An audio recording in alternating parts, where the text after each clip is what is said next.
Assalamu alaikum. On the behalf of Pakistan Karate Federation, I welcome all the participants in the National Accredited Coaches Course 2023 at Rawalpindi.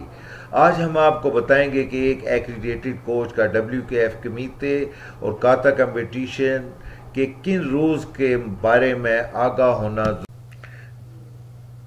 जैसा कि आप देख रहे हैं slide में कि ये जो है वर्जन है 2023.1। इन नए रूल्स के बारे में आपको आगाही दी जाएगी। आज की इस कोर्स में video review rules, WKF approval homologated items, anti doping rules, injuries and recovery, Olympic charters and value, WKF competition rules के बारे में आपको बताया जाएगा। अगर कोई खिलाड़ी कमीते के इवेंट में WKF के अप्रूव्ड इक्विपमेंट और कराटेगी में नहीं आता तो उसे करेक्शन के लिए 2 मिनट, जबकि काता के इवेंट में 1 मिनट दिया जाएगा। लेकिन the competitors coach automatically loses the rights to coach that bout. Coach को एलिमिनेशन राउंड में must wear a track suit, display official identification, must sit in the box provided, must not interfere with the match। Coach को match के दरमियान interfere करने की इजाज़त हरगिज़ नहीं है। जैसा कि स्लाइड में दिखाया गया कि ड्यूरिंग एलिमिनेशन राउंड आपका ट्रैक सूट में होना और आपका आइडेंटिफिकेशन जो है क्लियर वो होना ज़रूरी है।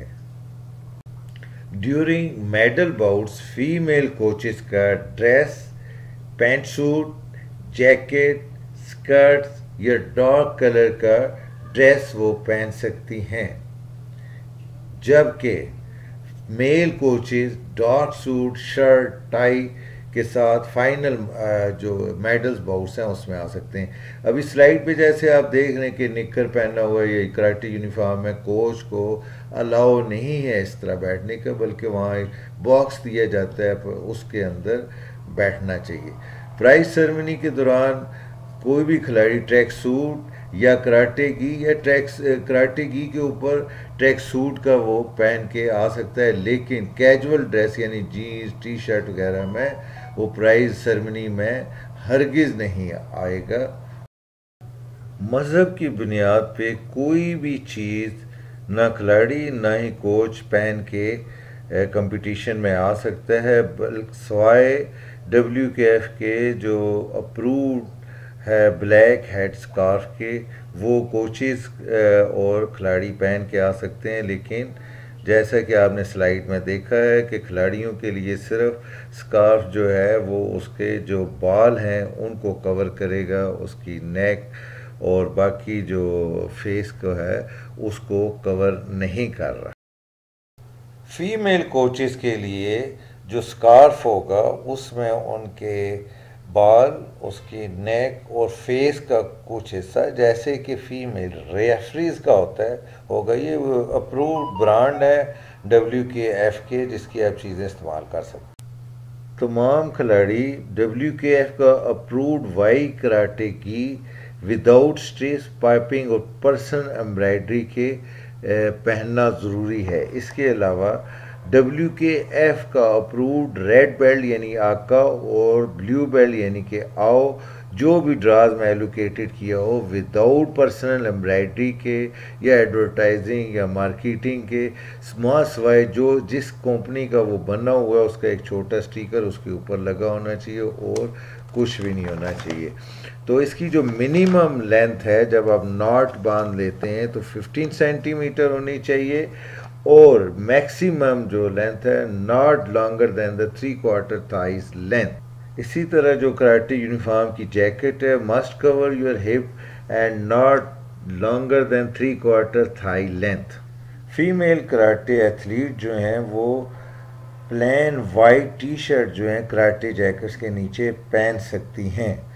जो मैक्सिमम लेंथ है जैकेट स्लीव की must be no longer than the bend of the wrist and no shorter than the halfway down the forearm. और जो जैकेट स्लीव्स हैं can not be rolled up. Karate गी का जो trouser है वो एट लीस्ट जो है 2/3 शिन को कवर करता हो और जो एंकल बोन है उससे नीचे नहीं होना चाहिए। WKF के तमाम ऑफिशियल इवेंट्स यानी world karate championship, premier league, series A या यूथ लीग में अब जो जैकेट्स हैं उनकी शोल्डर्स के ऊपर रेड और ब्लू एम्ब्रॉयडरी ब्रांड्स हो गए अकॉर्डिंग टू ड्राइंग्स, यानी कि अगर आप रेड आका हैं तो रेड पहनेंगे, आओ हैं तो ब्लू कलर का वो ब्रांड पहनेंगे। एक्सेप्ट जो कराटे प्रीमियर लीग, सीरीज है या यूथ लीग में ग्रैंड विनर है या वर्ल्ड चैम्पियन है, उनकी गोल्डन कलर की वहाँ पे उनके शोल्डर के ऊपर एम्ब्रॉयडरी की हुई होगी। टीम के मीटिंग में तमाम मेंबर्स के जो शोल्डर ब्रांडिंग है अकॉर्डिंग टू ड्राइंग वो सेम कलर का होना चाहिए। ये ज़रूरी नहीं है कि वो उनकी जो यूनिफॉर्म है वो सेम ब्रांड की हो, ब्रांड चाहे मुख्तलिफ हो लेकिन शोल्डर कलर सेम होना। कराटे यूनिफॉर्म के लेफ्ट साइड पे डार्क ब्लू कलर का जो है ये वर्ल्ड कराटे फेडरेशन के एडवर्टाइजमेंट के लिए इसका साइज 20/10 और जो राइट साइड पे रेड कलर का होता है नेशनल फेडरेशन के एडवर्टाइजमेंट के लिए इसका साइज 15/10 और जो येलो कलर का होता है ये एथलीट की एडवर्टाइजमेंट के यानी स्पॉन्सर का होता है 5/10 सेंटीमीटर का होता है। जो बैक पे एक बड़ा लगा होता है कोडिंग कंट्री कोड तो वो उसका साइज़ होता है 30/30 सेंटीमीटर और जो चेस्ट के ऊपर बाईं साइड पे नेशनल फेडरेशन का या कंट्री का फ्लैग होता है उसका साइज़ 12/8 सेंटीमीटर और जो मैन्युफैक्चर साइज़ है किसी भी ट्रेड कंपनी का वो 5.4 सेंटीमीटर है। अंडर 14 के तमाम खिलाड़ियों के लिए अब WKF का अप्रूव्ड फेस मास्क और हेलमेट और चेस्ट प्रोटेक्टर कंपलसरी कर दिया गया है। अब एक कोच का मदरजा झैल चीज़ों को समझना और जानना बहुत अहम है, जैसा कि rules of competition, anti doping rule, competitor and coach behaviour, rules for writing and official protest. उसको अपनी राइट्स और ड्यूटीज़ का इल्म होना चाहिए, उसे ये पता होना चाहिए कि फेयर प्ले मैनर्स क्या होते हैं। हर कोच के पास stopwatch, notepad, draw, pen, pencil और प्रोटेस्ट किट होनी चाहिए, लेकिन वो ये लेकर ततमी पर नहीं। हैट या cap, sunglasses, film, photo, camera, tablet, phone, ये तमाम चीज़ें कोच के पास नहीं होनी चाहिए, ये बल्कि वार्म अप एरिया में भी नहीं होनी चाहिए ताकि उसकी कंसंट्रेशन कोचिंग ही की तरफ। एक कोच का जो रवैया है वो कराटे की असल जो रूह है उसके मुताबिक होना चाहिए, जिससे वो एक काबिले मिसाल बने उसका रवैया। किसी भी किस्म की हरासमेंट और अब्यूज़ से हर खिलाड़ी और टीम मेंबर्स को महफूज रखने के लिए पाकिस्तान कराटे फेडरेशन ने WKF की स्पोर्ट्स सेफ पॉलिसी को अपनाया हुआ है। कोच और खिलाड़ी का किसी भी किस्म का नेगेटिव इंटरेक्शन किसी भी सूरत में काबिले कबूल नहीं है, इस पे फौरन एक्शन लिया जाता है। खिलाड़ी या कोई भी टीम का मेंबर जो इस सूरत हाल से दो चार हो, chief referee, technical commission, disciplinary and legal commission या किसी भी ऑर्गेनाइज़र को इस वाक़े की रिपोर्ट कर सकता है, जिसको मुतल्लिका कमेटी जांच पड़ताल के बाद इस रिपोर्ट पर अपना फैसला सादर करेगी। तो आइए अब हम आपको बताते हैं कोच की कुछ और जो जिम्मेदारियां हैं वो हैं क्या है। उसे वीडियो रिव्यू रिक्वेस्ट उसने कब और कैसे करना है, इसी तरह उससे ऑफिशियल प्रोटेस्ट किस वक्त और कैसे करना है। नंबर 3 पे एडमिनिस्ट्रेटिव मेल फंक्शन इंफॉर्मेशन उसके पास होनी चाहिए। कोई एडमिनिस्ट्रेटिव मिस्टेक हो तो वो उसको कहाँ पे रिपोर्ट और कैसे। तो वीडियो रिव्यू के बारे में बात करते हैं। आका और आओ के कोचेस को जॉयस्टिक दी जाती है जब उन्हें वीडियो रिव्यू लेना होता है, तो इसको प्रेस करते हैं या कार्ड्स दे दिए जाते हैं। आप ये देखें कि ये 4 के ऊपर जो येलो कलर का निशान है ये इलेक्ट्रॉनिक्स कार्ड है, यानी कि इसको राइट है इस कोच को कि ये रिव्यू ले सके, लेकिन 3 के ऊपर कोई नहीं आपको ऐसा नज़र आ रहा है, तो इसका मतलब है इसके पास अभी राइट्स नहीं है कि ये रिव्यू ले सके। वीडियो रिव्यू सुपरवाइज़र किसी वीडियो का रिव्यू जैसे ही फाइल रुकती है उससे लास्ट जो है 6 सेकंड उस पे वो रिव्यू लेगा, लेकिन अगर वो ज़रूरी समझता है तो एडिशनल टाइम भी इसमें ऐड करके उस बाकी को भी वो रिव्यू ले सकता है। वैसे तो वो जो नॉर्मल है वीडियो उस स्पीड से ही वो देखेगा, लेकिन अगर ज़रूरत पड़े तो इसको जूम करके भी और स्लो मोशन में भी वो इसका रिव्यू ले सकता है। अगर रिव्यू ठीक हुआ तो वो उसके पास ही कार्ड रहेगा और वो इलेक्ट्रॉनिक्स बोर्ड पे भी उसका कार्ड रिमेन रहेगा। अगर नो होगा तो कोच को वो कार्ड वापस भी नहीं किया जाएगा और इलेक्ट्रॉनिक्स बोर्ड से भी वो हट जाएगा। तो अब जो है खिलाड़ी भी कोच को बड़े अच्छे डिसेंट मैनर में रिव्यू का कह सकता है। अगर कोच वीडियो रिव्यू की रिक्वेस्ट करता है लेकिन बाद में इनकार करता है, लेकिन वो प्रोसीजर रुकेगा नहीं, रिव्यू लाजमी होगा। टेक्निकल प्रॉब्लम की सूरत में इलेक्ट्रॉनिक कार्ड खिलाड़ी के पास ही रहेगा। जब कोच वीडियो रिक्वेस्ट करे लेकिन 2 या 2 से ज़्यादा जजेस उसी के खिलाड़ी को स्कोर दें तो कोच के पास वो कार्ड रहेगा, वो रिव्यू का राइट रखेगा दोबारा।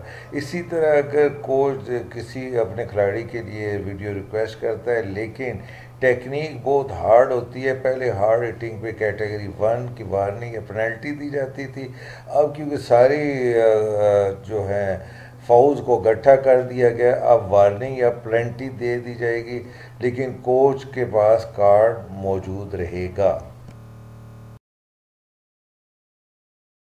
जब वीडियो रिव्यू सुपरवाइज़र को टेक्निक नज़र नहीं आई या वो अच्छी तरह से देख नहीं सकता तो वो मेनाई का इशारा करेगा।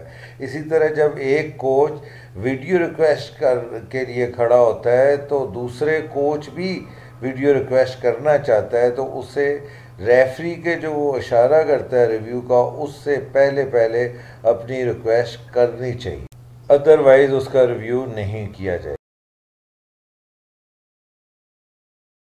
अगर किसी खिलाड़ी के एलिमिनेशन राउंड में वीडियो रिव्यू रिक्वेस्ट की जो राइट है वो ख़त्म हो जाए तो वो उसको सेमीफाइनल और मेडल बाउट्स में दोबारा उसे ये राइट मिल जाता है। आप ये देख सकते हैं वीडियो व्यू रिक्वेस्ट है कि 2 कार्ड्स हैं, येस और नो के भी हैं। 1 2 3 का मतलब ये कि अगर पॉइंट वैलिड हो तो योको 1 और वजारी 2 पे आएगा और अपॉन 3। इसी तरह अगर 2 टेक्निक्स लगी हैं एक ही खिलाड़ी की और उसे रिव्यू पे लिया जाता है तो वो जो हाईएस्ट वाली पॉइंट है तो वो वाला पॉइंट दिया जाएगा। एक्सेसिव सेलिब्रेशन पॉलिटिकल या रिलीजियस ये ममनून करार दी गई है। Competitor must respect the ceremony of salutation before, during and after the bouts or match. Falling on one knee, political or religious expressions are prohibited। ये भी हो सकता है इस किस्म की डेमोन्स्ट्रेशन से आपको एग्जीक्यूटिव कमेटी आपके ऊपर प्रोटेस्ट फ़ी यानी कि आप जितनी प्रोटेस्ट फ़ी है उतना फ़ाइन कर दे। तभी मैनेजर रिस्पॉन्सिबल है कि ये इंफॉर्मेशन ऑफिशियल टेबल पे बता। प्रोटेस्ट करते वक्त स्मूथ रनिंग कंपटीशन को डिस्टर्ब हरगिज़ ना करें। जैसे ही ख़त्म होती है बाउट उसके फ़ौरन बाद मैनेजर को प्रोटेस्ट के लिए इन्फॉर्म करें, उससे फॉर्म लें, उसे कंप्लीट करें और प्रोटेस्ट फ़ी जमा कराकर विदिन 5 मिनट्स आप तभी मैनेजर के ये प्रोटेस्ट हवाले करें। किसी भी इंतज़ामी गलती या कोताही के बारे में कोच तथा मैनेजर को बराह रास्त बता सकता है। कोच के गैर मुअज़्ज़बाना रवैये की वजह से न सिर्फ वो खुद बल्कि उसका कंपीटिटर एंटायर टीम तो होल डेलीगेशन को डिस्क्वालीफाई किया जा सकता है। During competition, coaches, please never forget good manners, be a clever and competent leader, have good behavior during the match. Keep karate clean. All over the world, say no to doping. Anti-doping rules. Anti-doping rules are competition's rules. Athletes and coaches must know the rules. यानी कि athletes और coaches को इन rules के बारे में इल्म होना चाहिए, क्योंकि इन रूल्स के ज़रिए एक एथलीट की हेल्थ को प्रोटेक्ट कर सकते हैं और मुकाबलों में फेयर प्ले को यकीनी बनाया जा सकता है। एक एथलीट को डोपिंग के रूल्स के बारे में तमाम इंफॉर्मेशन और उसकी जो इक़दार हैं उसके बारे में तालीम देकर हम एथलीट को डोपिंग से बचा सकते हैं। कोच का खिलाड़ी के लिए रोल मॉडल होना बहुत ज़रूरी है और उसका एटीट्यूड पॉजिटिव होना चाहिए और उसके ऊपर ट्रस्ट होना चाहिए और इसके लिए उसे खिलाड़ी से रोज़ाना मेल मुलाकात करनी चाहिए। Coaches have to have knowledge of the anti-doping rules. Use positive influence on the athletes. Cooperate with anti-doping organization. Investigate anti-doping rule violations. Cooperate with the athlete testing program. Failure to do so may lead to disciplinary and legal action. Coaches अगर anti doping rules के मुतालिक आगाही रखते होंगे तो वो athlete की भी मदद कर सकते हैं और ऑर्गेनाइजेशन को भी हेल्प कर सकते हैं।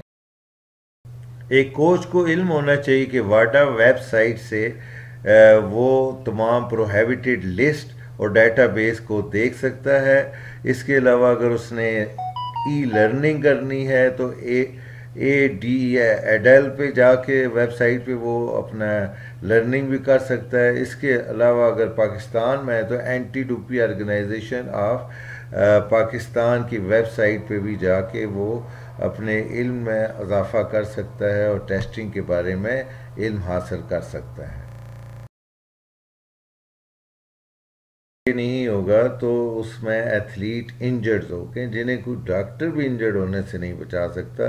तो इसमें इंजरी हेड इंजरीज होती हैं, उसमें मुख्तलिफ़ किस्म की शक्ल में प्रॉब्लम हो सकती है। अभी आप देख सकते हैं स्क्रीन के ऊपर कि ये मुख्तलिफ़ किस्म की जो इंजरीज़ हैं ये कराटे में रोनमा हो जाती हैं, जिससे दिमागी चोट का भी ख़तरा होता है। उसमें आप की मेमोरी लॉस होने का ख़तरा होता है, वीक जजमेंट होती है, डिप्रेशन की तरफ चले जाते हैं। तो ये इन तमाम चीज़ों से खिलाड़ियों को बचाने के लिए रूल्स वज़ा किए गए। ये देखें बच्चे क्योंकि नाजुक होते हैं, उनका जो हेड होता है वो उस वक्त डेवलपिंग एज में होता है ब्रेन उसका, तो वो हेड वो हैवी होता है as compared to the other parts of the body. तो वो अगर उसके ऊपर चोट लगती है तो वो उन बच्चों के लिए बहुत ही ख़तरनाक होती है। पुराने रूल्स के तहत 4 जो फाउल थे वो थे कैटेगरी 1 के और 11 फाउल जो थे वो थे कैटेगरी 2 के। इन दोनों को मिला के कितने हो जाते हैं 15 फाउल। अब एक नया फाउल उन्होंने बताया इंट्रोड्यूस किया है, जो जब 2 खिलाड़ी चेस्ट टू चेस्ट हो जाते हैं या क्लिंचिंग करते हैं तो उसे वाकराते कहा जाता है और उसके बाद खिलाड़ी पीछे हट जाते हैं, उसके बाद सुजुकते कहा जाता है, तो वो फाइट वहीं से दोबारा शुरू कर देते हैं। अगर रेफरी ने वाकराते कह दिया है और सुजुकते से पहले किसी खिलाड़ी ने भी अटैक कर दिया है तो वो भी अब फाउल में शामिल हो गए। इस तरह टोटल जो फाउल्स हैं वो 16 हो गए हैं। तो जिसमें सबसे पहले मैं आपको ये बताना चलूँगा, कोई भी एक्सेसिव कांटेक्ट चाहे वो स्कोरिंग एरिया में ही क्यों ना लगा हो या थ्राट के ऊपर लग जाए, थ्राट पे पॉइंट है लेकिन थ्राट को टच नहीं होना चाहिए। इसी तरह attack on arms, legs, groin, joints and instep, attack on the face with the open hand techniques. अभी बता चुका हूँ कि वाकराते आफ्टर वाकराते बट बिफोर सुजुकते कोई भी अटैक होगा तो वो भी फाउल गर्दाना जाएगा। एनी डेंजरस या फॉरबिडन थ्रोइंग टेक्निक्स या feigning and exaggeration of injuries, competition area से बाहर निकल जाना या सेल्फ इंडेंजरमेंट जिसे हम वो भी कहते हैं, avoiding कम्बाट, passivity, clinching, grabbing with one hand, grabbing with two hand. तो कोई ऐसी टेक्निक जो बहुत डेंजरस हो और अनकंट्रोल हो, जैसे अनकंट्रोल टेक्निक कहा जाता है। सिमल्टेनियस और actual attacks with the head, knee and elbows, या आप दूसरे खिलाड़ी को कोडिंग करते हैं, टॉकिंग करते हैं, या रेफरी का आर्डर को नहीं मानते। पहला फाउल होने की सूरत में रेफरी चुई 1 देगा, उसके बाद दूसरे फाउल में चुई 2, थर्ड फाउल को चुई 3 देगा। जैसे ही फोर्थ फाउल होगा वो हंस को चुई का सिग्नल देगा और कहेगा, और हंस को चुई का सिग्नल भी देगा। इसके साथ ही अगर उसके बाद फाउल होता है तो वो हंस को की पेनल्टी देगा।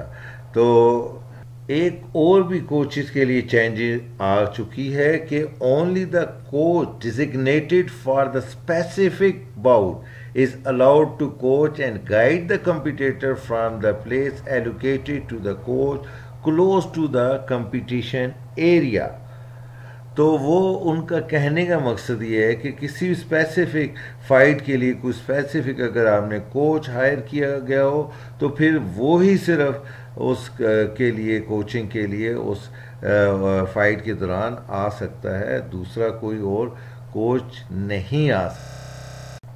और ना ही उस कंपटीटर के डेलीगेशन में से या कोई भी और शख्स उसको ड्यूरिंग मैच गाइड कर सकेगा।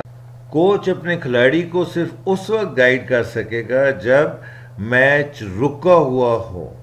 इसके अलावा खिलाड़ी भी अपने कोच को कोई अच्छे मैनर के साथ सिग्नल दे सकता है कि वो रिव्यू।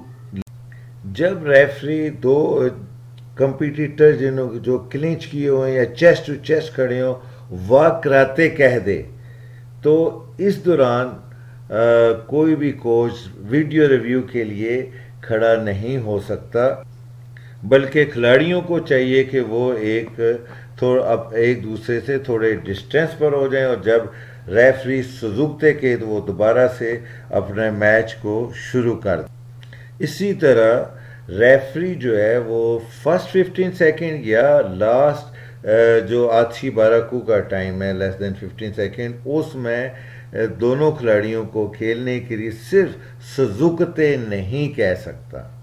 जैसे ही रेफरी ने वाकराते कहा और एट द सेम टाइम एक कंपटीटर ने अटैक कर दिया, चाहे वो वैलिड स्कोर ही क्यों ना हो, तो रेफरी यामे करके फाइट को दोबारा शुरू कराएगा, लेकिन पॉइंट नहीं देगा। वेरी सीरियस फाउल्स के ऊपर हंस को चुई डायरेक्ट भी दिया जा सकता है, इसी तरह हंस को भी दिया जा सकता है। लेकिन जब भी शिकक दिया जाएगा तो तमाम जजेस को बुलाकर उनकी मुशावरत के बाद फिर डिसीजन दिया जाता है शिकक का, और उसके बाद इसको जो है WKF के एग्जेक्टिव कमीशन में भी इस रिपोर्ट को सेंड किया जाता है कि मज़ीद इसके ऊपर अगर कोई वो एक्शन लेना चाहें तो।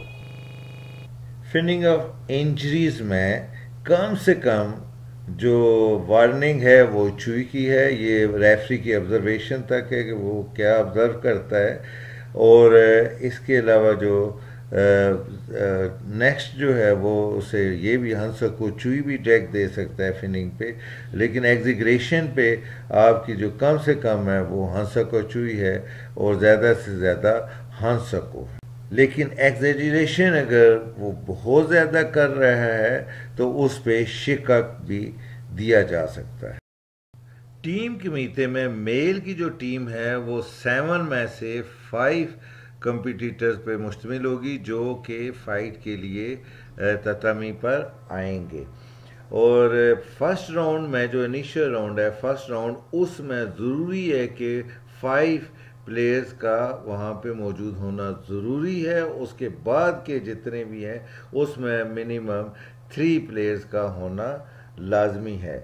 इसी तरह जो फीमेल्स का 4 में से 3 मेंबर जो हैं वो कंपटीशन में ततमी के ऊपर आएंगे, और उसमें से इनिशियल राउंड में 3 मेंबर्स का होना बहुत लाजमी है, और उसके बाद मिनिमम 2 मेंबर्स का होना ज़रूरी है कंपटीशन को जारी रखते हुए। अगर इनिशियल राउंड में किसी टीम को बाई मिल जाती है तो उसका जो नेक्स्ट राउंड है वो उस टीम का इनिशियल राउंड होगा, यानी कि उसमें उसे एक्चुअल जो नंबर दिए गए हैं मेल के 5 और फीमेल के 3 इन कंपटीटर के साथ लाजमी उसे वहाँ पे ततमी पे आना है।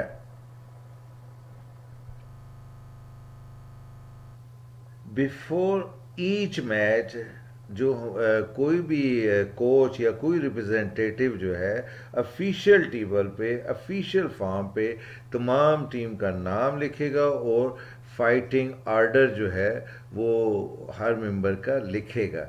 तो हर राउंड में वो चेंज कर सकता है, लेकिन एक दफ़ा जो वो नाम दे दे जिस राउंड के लिए तो उसमें चेंजिंग वो नहीं कर सकता। चेंजिंग की सूरत में उसे पेनल्टी का सामना करना पड़ेगा। और इसी तरह हर टीम मैचेस में अगर किसी एक बाउट में कोच डिस्क्वालीफाई हो के बाहर चला जाता है और दूसरे जैसे ही उसके मेंबर की फाइट शुरू होती है तो वो वापस दूसरे के लिए आ सकता है। अगर मुकाबले के अख्ताम पर दोनों खिलाड़ियों के पॉइंट 0 हों या बराबर हो जाएं और किसी का भी सेंशो ना हो तो फिर वो उस फाइट का जो फैसला है वो हैंड टाई पे किया जाता है। अगर ये सिचुएशन आ जाए कि दोनों खिलाड़ियों के पॉइंट या 0 हों या बराबर हों और सेंशो ना हो तो फिर सबसे पहले ये देखा जाता है कि किस खिलाड़ी के नंबर ऑफ अपोनेंट्स इस बाउट में ज़्यादा हैं। अगर वो नहीं है या इक्वल है तो फिर देखा जाता है कि किस खिलाड़ी के नंबर ऑफ वाज़री ज़्यादा हैं इसमें। तो अगर जिसके ये ज़्यादा होंगे तो वो विनर होगा, अदरवाइज़ अगर ये बराबर हैं तो फिर रेफरी मैच एरिया से बाहर जाके खड़ा होकर हैंड टाई का बोलता है और उसके बाद डबल ब्लास्ट विसल से करता है, तो जजेस फ़ौरन से अपना डिसीजन देते हैं। अगर 4 जजेस ने जिसके हक में डिसीजन दे दिया वो विनर होगा, या 3 ने जिसके हक में डिसीजन दे दिया तो वो विनर होगा। इस दौरान रेफरी अपना वोट कास्ट नहीं करेगा। लेकिन अगर ये सिचुएशन बन जाती है कि 2 जजेस ने आका को पॉइंट दिया है और 2 जजेस ने आओ को पॉइंट दिया है, तो इस सूरत में रेफरी अंदर अपनी मैट के अंदर अपनी पोजीशन पे जाके खड़ा होगा और उसकी ऑब्जर्वेशन के मुताबिक जो खिलाड़ी जीत रहा होगा on the basis of superior tactics and technique, तो वो उसकी तरफ जाकर उसको नुकच करके इस टाई को ब्रेक करेगा। बाज़ औक़ात ये भी होता है कि एक जज ने ये देखा है कि टेक्निक एक खिलाड़ी ने डिलीवर की है, लेकिन उसने ये नहीं देखा कि वो एक्चुअल टारगेट तक गई है कि नहीं। लेकिन उस तरफ जो जज बैठा है वो अगर उसने सिग्नल दे दिया है तो फिर ये उसको सपोर्ट करते हुए सिग्नल दे सकता है विदाउट ये देखे कि वो टेक्निक एक्चुअल टारगेट पे पहुंची है या कॉन्कोशन यानी दिमाग की चोट के बाद दोबारा खिलाड़ी को कंपटीशन में खेलने की इजाज़त ना दें जब तक कि तमाम अलामात ज़ाहिर ना हो जाएं और काफ़ी वक्त गुजर ना जाए। कोचेज़ और रेफरीज को खिलाड़ी की प्रोटेक्शन करनी चाहिए और किसी भी खिलाड़ी को इस किस्म की सिचुएशन में फ़ायदा उठाने की हरगिज़ इजाज़त नहीं है। काते और कमीते में अरेना का जो साइज़ होता है मैट का वो सेम होता है, एक ही जैसा साइज़ होता है। काता में कमीते की तरह का सेम ही ड्रेस सेम डिस्क्रिप्शन होती है, रेड और ब्लू बेल्ट होता है। वेट करते हैं जब तक रिजल्ट ना हो खिलाड़ी ततामी के अंदर ही। जब रिजल्ट अनाउंस हो जाता है फिर खिलाड़ी उसके बाद दोबारा से रे करके मैच से बाहर आता है। तो इस तरह आप देख रहे हैं कि ये 4 खिलाड़ी जो विनर हैं वो नेक्स्ट राउंड में चले गए। तो काता के शुरू में आपने रे करनी है, काता के फिनिश करने पे रे करनी है, और रिजल्ट सुनने के बाद फिर रे करके छोड़ना है। The same panel must be deployed for all competitors in a group in kata event, not for medal matches. काता में कोई रैपिड चार्ज नहीं होता है। टाई की सूरत में इलेक्ट्रॉनिकली इसको सॉल्व किया जाता है। जब तमाम 7 जजेस अपने पॉइंट दे देते हैं तो हाईएस्ट और लोएस्ट पॉइंट को काट के टोटल पॉइंट को उसके रिजल्ट में शामिल किया जाता है। ये रिस्पॉन्सिबिलिटी है कोच और एथलीट की कि वो काता परफॉर्म करने से पहले ऑफिशियल टेबल पे काते का नाम नोटिफाई करवाए। आप ये सामने चार्ट दे सकते हैं कि इसमें नंबर्स ऑफ ग्रुप में कितने प्लेयर्स हों और कितने राउंड्स होंगे और कितना काताज होंगे। तो ये सामने हमने दिया हुआ है, आप इससे इजीली देख सकते हैं और समझ सकते हैं। कमीते कंपटीशन में खिलाड़ी को रेड मैट के सेंटर में नहीं बल्कि सामने एज के ऊपर खड़ा होना चाहिए। पैसिविटी इस प्रॉब्लम, आप पैसिविटी कोशिश करते हैं कि फ़ाइट को कम से कम रोकें। फर्स्ट 15 सेकंड और लास्ट 50 सेकंड में पैसिविटी नहीं दिया जाता, या जिसके पॉइंट ज़्यादा हों या जिसका सेंशो हो उसको भी पैसिविटी का फाउल नहीं दिया जा सकता। जब दो खिलाड़ी एक दूसरे पर अटैक नहीं करते तो रेफरी सुजुकते से उन्हें अटैक करने का बोलता है। इसी तरह जब दो खिलाड़ी चेस्ट टू चेस्ट हो जाते हैं दूर करने के लिए वाक कराते कहा जाता है। अभी आप देख रहे हैं स्क्रीन के ऊपर, अगर आपके पास 3 मिनट्स से कम है, 1 मिनट से ज़्यादा है तो येलो कलर का वो वहाँ पे टाइम शो होता है। अगर 1 मिनट से कम है तो वाइट कलर का शो होता है।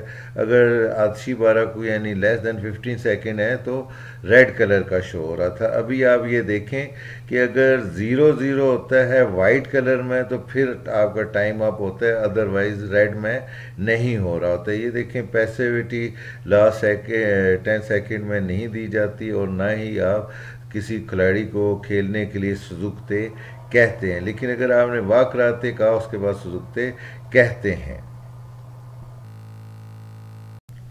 कोचेज अपने खिलाड़ियों की मेंटल ट्रेनिंग और कंसंट्रेशन से उन्हें महरूम न करें। आप देखते हैं अगर कोई खिलाड़ी इन प्रॉपर ड्रेस में आता है तो उसे 2 मिनट दिए जाते हैं। अगर वो 2 मिनट में नहीं पहुंचता कमीते में तो दूसरे खिलाड़ी को जिता दिया जाता है। आप ये देखें कि हमने ये WKF के अप्रूव्ड जो हैं इक्विपमेंट कैसे पहनने हैं, और ये येस वाले जो हैं ये करेक्ट हैं। ये आप देख लें सेफ्टी इक्विपमेंट हैं कि कैसे कवर करना चाहिए आपकी फिंगर्स को आपके। ये देखें ये जो चेस्ट प्रोटेक्टर है बीच से खाली नहीं होना चाहिए बल्कि भरा हुआ होना चाहिए ताकि उससे खिलाड़ी की सेफ्टी रहे अगर उसे पंच लगे। कई खिलाड़ी इसको चेंज कर रहे हैं। ये डेकोरेशन किसी भी किस्म की अलाउ नहीं है बालों के साथ। ये अप्रूव्ड एडिडास के हैं। ये देखें इतनी बड़ी बेल्ट्स नहीं होनी चाहिए जो, और इसी तरह सिंगल पोनी टेल होनी चाहिए और उसके ऊपर 2 रबर बैंड या एक हो। इस तरह से अपने आप को चीज़ों को टेप करना भी मना है। ये टाइज होनी चाहिए जैसे ही आपके मैच शुरू होने से पहले, लेकिन ड्यूरिंग मैच अगर खुल जाता है इसकी फिर ज़रूरत नहीं। पैडिंग आप टोर्नामेंट में रेफरी की अप्रूवल से और डॉक्टर की उससे इजाज़त से कर सकते हैं। ओलंपिक चार्टर के मुताबिक हम ये तमाम रूल्स एंड रेगुलेशन जो हैं ये वज़ा किए गए हैं ताकि, और इसी तरह आप देखें कि कोचेस को किस तरह बैठना चाहिए अपने बॉक्सेस के अंदर ताकि वो कम्प्लीटली जेंटल पर्सन नज़र आए। और खिलाड़ी जो हैं जब जो टीम मैच है जो एक्स्ट्रा हैं वो बाहर, और उनका कोच किस तरह से बैठा होना चाहिए। इस तरह बिल्कुल नहीं खड़े होना चाहिए, इस तरह भी नहीं बिल्कुल बैठा होना चाहिए। जब टीम मैच हो तो रेफरी के अपोजिट डायरेक्शन से आपके खिलाड़ियों के नंबर 1 2 3 4 5 इस तरह से आप टीम कमीते में खड़े होंगे। बच्चे हमारा फ्यूचर है जी, इनका बहुत ख्याल रखें। मुझे उम्मीद है कि आपने सीखा भी होगा और एंजॉय भी किया